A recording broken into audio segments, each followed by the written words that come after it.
This week on La Maleducación, my weekly YouTube show, this is the second in English, I'll be discussing the death of British pop star Liam Payne and how the narrative it reflects what we could call a new Inquisition. This narrative is built around guilt, a very Christian concept, and revolves around two key topics: fame and drugs, and drug addiction, the latter being the term I strongly dislike. Regarding fame, media coverage, particularly on YouTube in the global north and in Argentina, Argentine TV shows in particular, all have highlighted different aspects, but ultimately agreed on one thing. Liam was blamed for his own downfall, was to blame for his own downfall, his destiny and his failure. One key issue around fame is victimology. Certain figures like Simon Cowell, the owner of the One Direction brand, have been cast as villains, accused of capitalist exploitation. Meanwhile, Liam's friends and parents are portrayed differently in the global south as neglectful, and in England as victims, simple people from a working class background, from a town, the suburbs near Birmingham. A third aspect of the victimology displayed in this case is what I call the Dorian Gray syndrome, where Liam became a victim of his own talent and alleged lack of work ethics, often compared unfavorably to Harry Styles, who reached greater success. The underlying narrative suggests that envy fueled Liam Payne's addiction. Driven by his lack of success compared to others members of One Direction, it is framed as a story of martyrs and villains, contrasted with the ordinary Englishman, who is supposed to be portrayed as miserable, a father, a parent struggling to pay his mortgage, whose only joys are drinking in the pub and enduring the labor system likened to feudalism, to its extreme flexibility. Media outlets like The Times have portrayed Liam as troubled, with a dark personality akin to Dr. Jekyll and Mr. Hyde. His troubled life is used to emphasize the moral and ethical values of the grey man figure, the everyday working class father, or lower middle class parent. At the center, there is the issue of drugs, which is in fact the issue of toxicity. Not quite the same, but analogous to drugs. So far, we've been talking about several drugs. Fame, the need to be perpetually young and successful. Consumption, conspicuous consumption as a way to be fulfilled. Constant productivity to avoid guilt. Family love as a fiction. And the need to constantly show achievements as if that had some real purpose. And it makes you wonder if the choices he made were really as wrong as they say. Of course, this takes us to a much more subjective level. We're talking about him as a person, as a human being, as Cheryl Cole says, him as a subject. And every subject, or rather every subjectivity, has the need to escape from him or herself, especially when it's treated as an object. Let's agree that he was seen and treated as a commodity almost all his life. According to the media, his reality was different from what he felt and had the right to feel, and through drugs and alcohol, he found a way out. That's what he was claiming. Therefore, drugs and alcohol became his form of descent. And if you ask me, rightly so. Then there is the issue of death, or more specifically, his death, which seems to have been the result of a psychosis, a word and an experience increasingly present in our lives, especially through the media and the news. I have my own experience with it, but for example, a friend of mine in Argentina about a year ago went to a bar, met a girl who spiked his drink, and woke up 3 days later almost dead in a hospital. He didn't die by pure chance, and when he returned home, he found everything had been stolen. But this is not psychosis itself, though every psychosis has its own narrative. Its components are usually tied to things we experience. In the case of drugs, it's related to the criminalization imposed by the state, which infiltrates our minds, our lives, and our unconscious. There's also the support or belonging groups, or groups of support of your friends, which can become very moralistic and toxic, like the kind of societal inquisition through the media, through your neighborhood, or through 12 steps programs. All of this ties into the idea of guilt, that is being judged as a better or worse person based on the choices we make. This privatization of guilt stems from the criminalization of drugs. Such progression from state control, authoritarianism, and the individual's internalization of guilt becomes more and more evident in a moralized context. The persecutory policing introjects psychosis at an individual, but also as a social or societal level, turning its back on citizens who all of a sudden see each other either as predators or victims.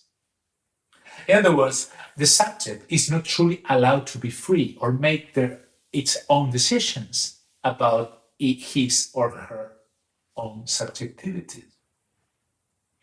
Now let's turn to the issue of the Casa Sur Hotel in my hometown, Buenos Aires, where several irregularities shift our focus onto the hotel staff. For example, if he was making a mess at the hotel's lobby, and it was obvious that he wasn't in his right mind, why did they leave him alone in his room, especially in a room with a balcony? And when we listen to the employees talking to the emergency services, why didn't they enter directly? I mean, a renter in a hotel is not the owner of the property, so the police can enter at any time, and the police arrived like 4 minutes later, which is odd. Why didn't they break down the door? Why wasn't the British consulate contacted immediately? The second issue is that of prostitution, the two prostitutes that were with him. Who were those women? The argument that is that he didn't pay them, and it's not convincing at all. The mere fact that he was with them implies a transaction, meaning their presence in the lobby could coincide with someone doing something in the room, or they might have slipped something into his drink or into his drugs. The third striking point is the type of drugs he used, which clearly aren't the kind of drugs that the star would typically use. One testimony claims he couldn't find his preferred drugs in Argentina, his drugs of choice, which is odd to say the least.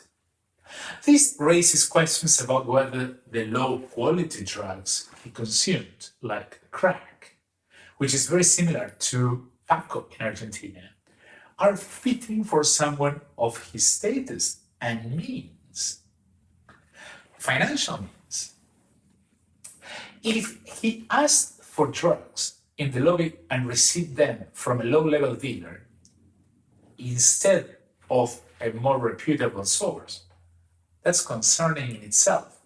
Additionally, anything the prostitutes may have given him to rob or blackmail him adds another layer to the issue of criminalization, which isn't about the consumer, but rather about the hotel's responsibility and the rapid response of the police, who arrived within 3 to 4 minutes of the call, as I said before, almost impossibly fast.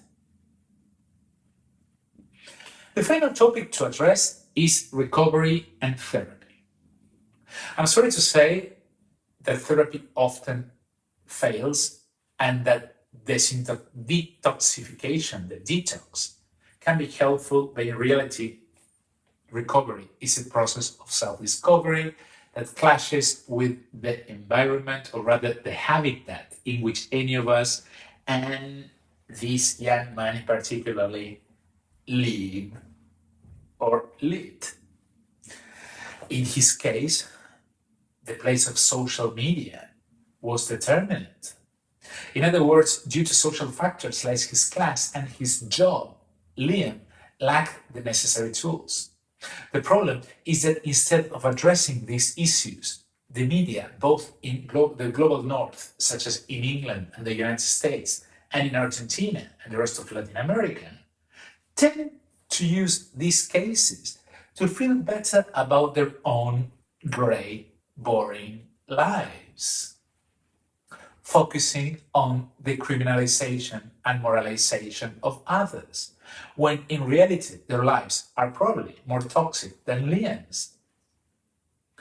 Before I forget, please subscribe to this channel, and this is a favor I'd like to ask. It's free and you can do it right now, right here below, right away. It's free, of course. Liam Payne occupies a middle ground in stardom, a role once reserved for the chosen ones before the internet era. Since the 19th century, figures like divas were allowed to break societal norms, including sexual ones, much like vedettes in Latin America, who represent freedom, while most women remain oppressed. In the global north, pop superstars were given similar liberties, indulging in excesses that defied Judeo-Christian values, living like Roman emperors. This superstar figure dominated countercultures from the 60s to the millennium. But that era has ended with the rise of identity politics.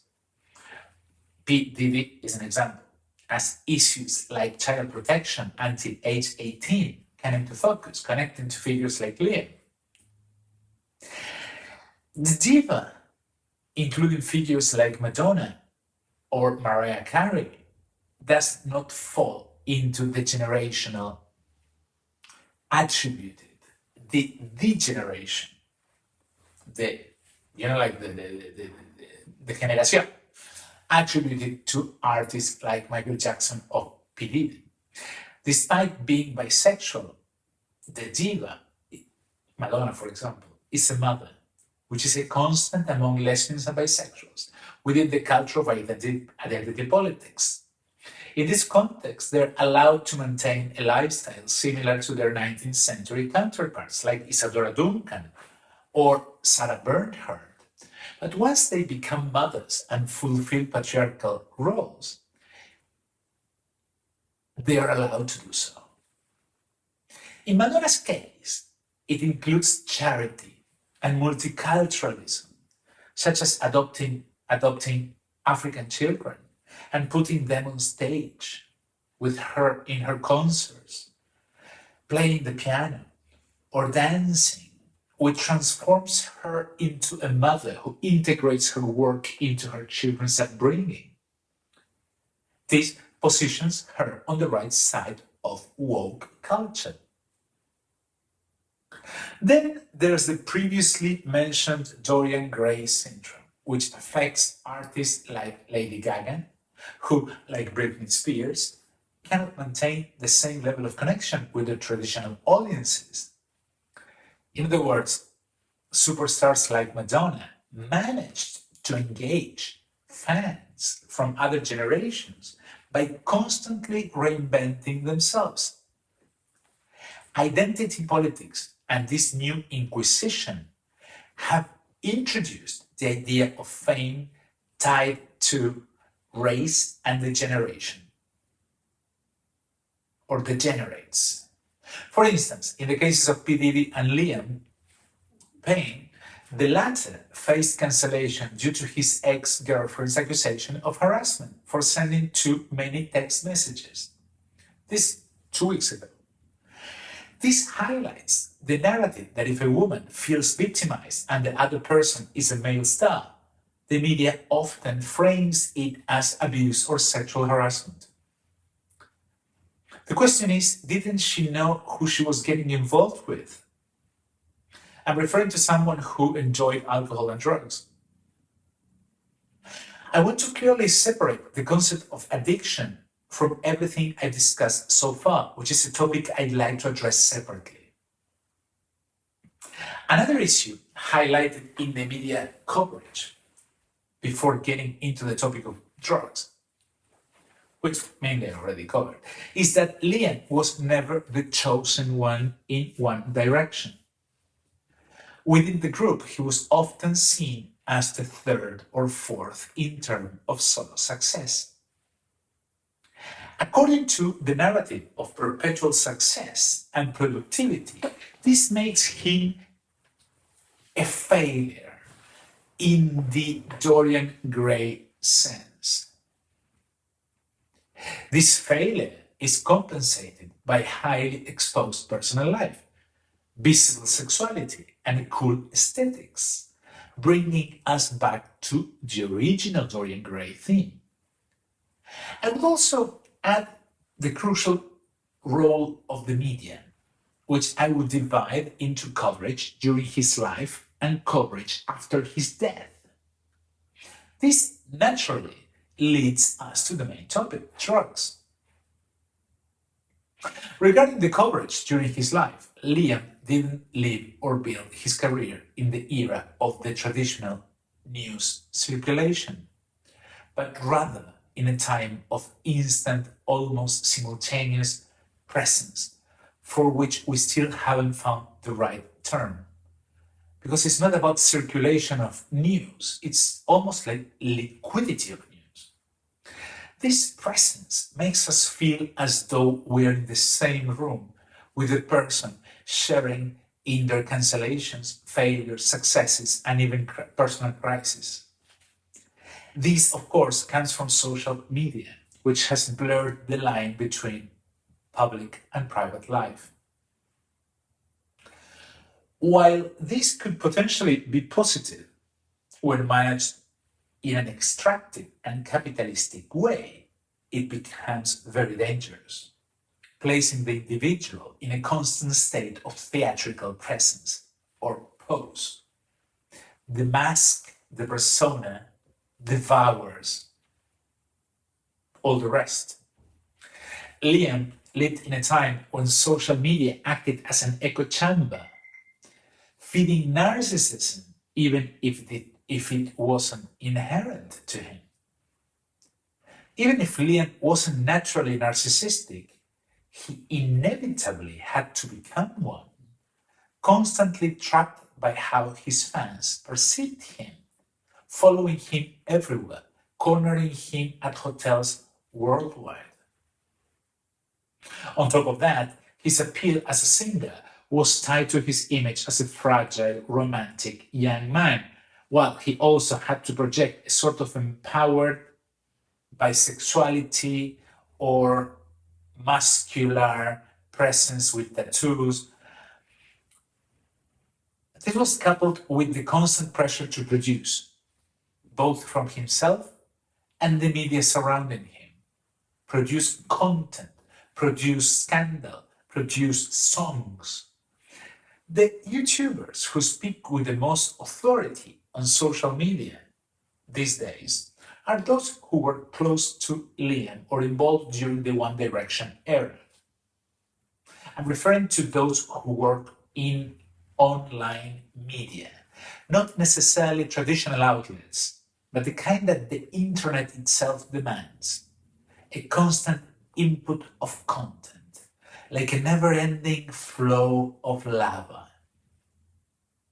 This need for constant content existed both before and after key moments in Liam's life. Anyone watching an Argentine TV show that follows this model or a gossip YouTube channel will notice the same hypothesis being repeated with different guests over and over again. These guests gain enough status to join the conversation based on their follower count. In today's social media landscape, there's constant pressure to produce content without room for critical thinking or dissent. Instead, it's all about praising or reacting in a victimized manner, as if this were a fast track to an already imposed idea, often linked to ethical or Judeo-Christian guilt. Younger generations have absorbed this worldview, dividing everything into predators and victims. To understand this, we must trace a progression from the creation of the book in the Renaissance to the emergence of public spheres. For example, like with media outlets like The Spectator in the 18th century in England, followed by the mass media in the late 19th and 20th century with TV and print. While these all involved idea circulation, what we see today on social media is similar in that the audience becomes part of the content. With the internet, this has evolved into a space dominated by panelists, commentators, and alarmist monologues. Now, let's discuss the media discourse following Liam's death and some events that can shed light on it. The central issue is drugs, which are framed within a context of criminalization that has been increasingly since the implementation of regulatory policies affecting labor contracts and community relations. In other words, drug addiction is portrayed almost as a contagious virus that supposedly cannot be cured, with the addict viewed as a permanent and latent danger. Therapy, while on the rise, clearly fails to treat these cases and has become an industry that gives the illusion that something is being done, that there is a way out. In reality, the roots of addiction or the need to consume substances that alter behavior or mood are more closely tied to Liam Payne's class background and what is linked to this, which is an inadequate education, disproportionate ambitions, not knowing what it entails, not being prepared or talked about them. He was catapulted to fame as a sexual object at a very young age, while also being expected to project himself as a fragile and romantic soul. He did not have the tools to navigate such a complex situation, much less with Instagram all the time pointing at him from every single angle. In any case, the criminalization of drugs implies that the blame falls on the individual rather than on the social context, suggesting that this is a private matter that in cases like his can achieve public status or be globally victimized. This is why Cheryl Cole's the mother of his child. Her words are so fitting when she reminds us that ultimately we're talking about a person, a father, a son, a brother, a human being. It's important to return to the show that launched him to fame, The X Factor, which addressed at least two themes. First, it presented contestants as a freak show, showcasing pathetic people trying to become famous. Second, it provided education on how to understand pop music and singing techniques, which is a pedagogical aspect often overlooked but has a significant positive component. Thirdly, the show can be seen as a kind of lottery for escaping a life of neo-slavery, or at least potential neo-slavery, within a patriarchal neoliberal future for the younger generations that don't have a future, at least in England.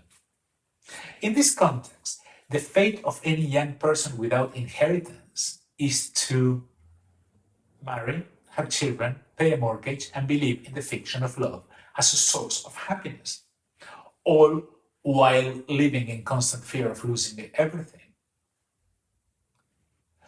This love morphs into a love for the homeland, while fear turns into hatred for the unknown, the other, the immigrant, all in an environment where health systems are defunded and life ends with a vacation in Benidorm or Greece if you're lucky.